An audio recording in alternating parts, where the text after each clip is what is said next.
Welcome to Taylor Studios Facebook Live.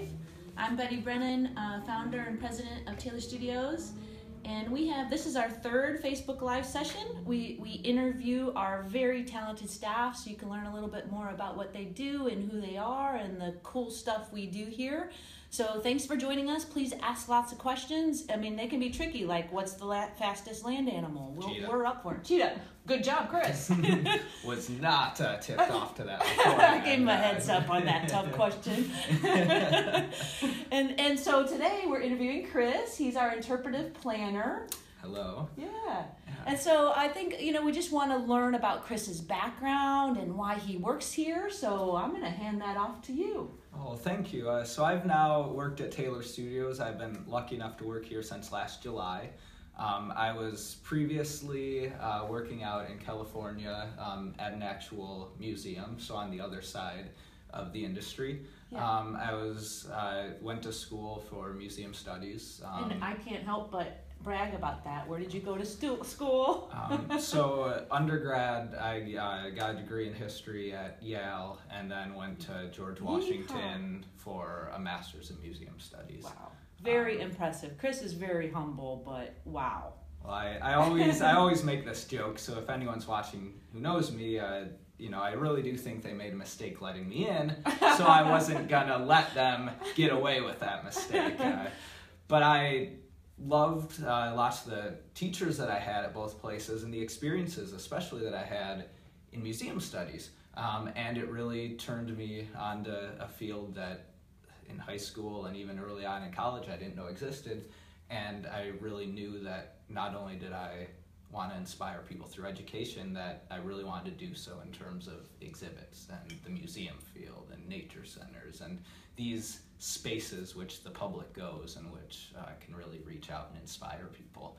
And last July I was lucky enough to get hired here at Taylor Studios, whose mission is to build things and inspire people, and it was such a perfect fit.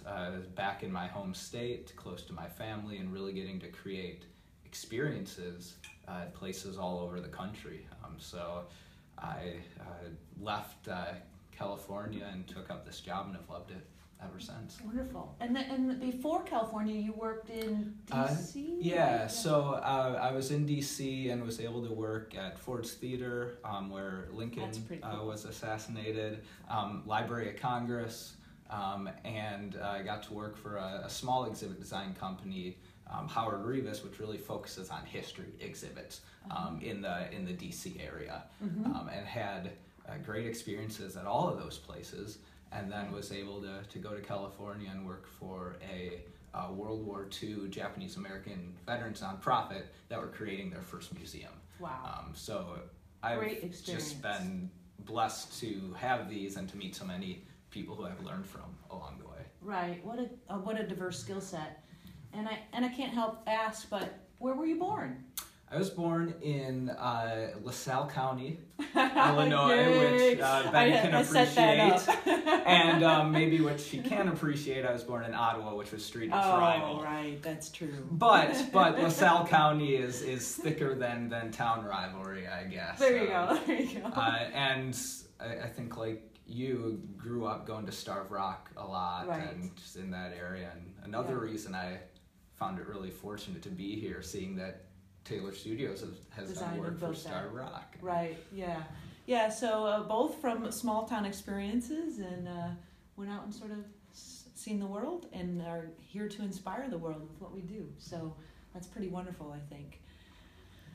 So what's been the funnest exhibit you've done here, or something interesting that's happened to you in your short time here, I suppose? Well, I guess the most unique thing, especially for a big nerd like myself, we're up at a project that we're doing now up in Wisconsin, and the director of this museum was actually the archaeologist who, I think it's probably 25 years ago now, led a team that basically rewrote human history on the North American continent. They found a mammoth site there which had cut marks from humans, and also found the human tools on the mammoth, that basically cast back the history of humankind on our continent back over 1 million years. So until this find by this guy, we didn't know that human beings were here at that time. We thought it was another million and a half years until they came here.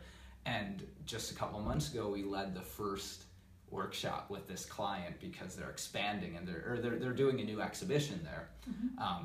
And got to meet him, and we went down into the bowels of their collection, and we got to see this actual, history-changing mammoth, all the bones laid out, the cut marks, everything, which basically rewrote how we think about they dated it earlier life. than what we had dated it previously. So I believe the consensus was that human beings came to North America, and I definitely could be wrong. 15,000. Yeah, It bumped so it to it was, 30. and like not million. I apologize. Right. Something about this was, I think, 13,000 before this find years ago, and then with this find, it pushed it back to about 14 point something or other, or pushed it back enough where we really changed the history book. So it's just seeing that and knowing the person and seeing the person who found it is just something I loved, and that's what I love about this type of job. The people that we get to meet, both talented, amazing people we have on staff here, and just all these experts who are our clients who we get to meet and lead projects for.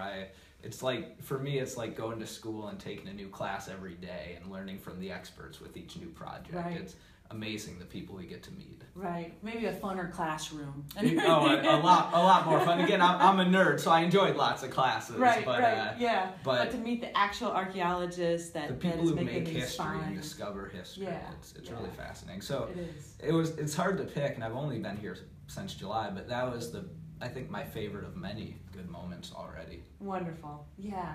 And how about in previous jobs? Is there something that really stands out to you that was impactful to you? Well, I really feel extremely lucky to have got to work at places like Ford's Theater and Library of Congress with the collections they have. At Ford's Theater, for example, we were putting up their new exhibits, and my boss at the time, who was the head of the exhibits there, we had gloves on obviously, but she handed me some keys and asked me, what do you think these are? And I had no idea. I was just holding these keys. I was a young 20-something-year-old worker there, and she said, those are the keys that John Wilkes Booth had in his pocket when they captured him and killed him after he killed President Lincoln. And I had these in my hand. Oh my gosh. And then at my job in California, probably the best, because I wasn't just working with materials of history left behind from people who passed away 100 or 150 years ago. I was working with the people who made history, these World War II veterans. They're still alive, and they're the ones advising me on how to lead the exhibit process and how to create the new museum. So to learn and to be with the actual makers of history, and to have them all become my friends was just pretty incredible. That personal connection with history. It's just something that, that this field is amazing, whether it's history or whether it's natural history. No matter which content we do, and even when we work with corporate clients, learning their history, it's just fascinating to be with the actors, the people who made it, or be on the site of where all this happens. It's just a sort of authentic history that you can't get in a book, or you can't get in a classroom. You can only really get in the site at museum, at the place where these exhibits go up, and that's why I love this job. And I think, really briefly, I told you that Chris is an interpretive planner here. That might be a strange word or name or job description. Maybe really briefly give them, what does an interpretive planner do? Yeah, so basically, I'm not the artist here. I'm, in terms of 3D art, 2D art, anything like that, I'm more the content person and the facilitator in a lot of the meetings. So as interpretive planner, at the beginning of the process, we usually hold site meetings, and we meet with the client and all their stakeholders, and very intimately over a couple of days, work with them, getting their ideas and their feedback about what their exhibit should be. We know that they're the experts, and we see ourselves hopefully as facilitators and expert storytellers. So they know the content, but we as interpreters know how to interpret the content. So it's just like taking basic facts, that's content, but knowing how to really utilize them for the audience and to get people engaged. So we go to the site and make these connections with the resource, with the people at these sites, and think how can they best reach their audiences. And then I work very closely with all of them there, but especially with our content experts, to decide what do we want to include in these exhibits, both in terms of text and quotes, but also in terms of artifacts and images. And then it is usually my job to write out the first content outline and then actually write all of the research and write all of the script, the text, all the copy that you see in an exhibit, from the smallest photo captions all the way up to the biggest panels. Usually I'm writing that, obviously with the help of all of our clients and very closely, intimately with everyone else in our office here, who has their eyes on the design of it. So with our exhibit designer, with our graphic designers, and with our project managers looking over all of us, we together decide on what content is, and as I write it, I work closely with them and with the client to see, this is our content, how do we make it interesting in a 3D space to tell a story that inspires people. Right, just like holding the keys of John Wilkes Booth. He can take an object and make an emotional connection with that object through his storytelling and through the copy and graphic panels. Yeah, did we get any questions from our audience? No? No? Well, I hope this was informative and shows you how inspired we are by what we do and how fortunate I think we all feel to be in this field. Very lucky. Yeah. Very lucky. Every day. Don't feel like I go to work a single day, and getting to work with the talented people at Taylor Studios every day and with our clients, it's just a blessing. So go see these stories that Chris has told and our stories, and come back next time. Thanks for coming.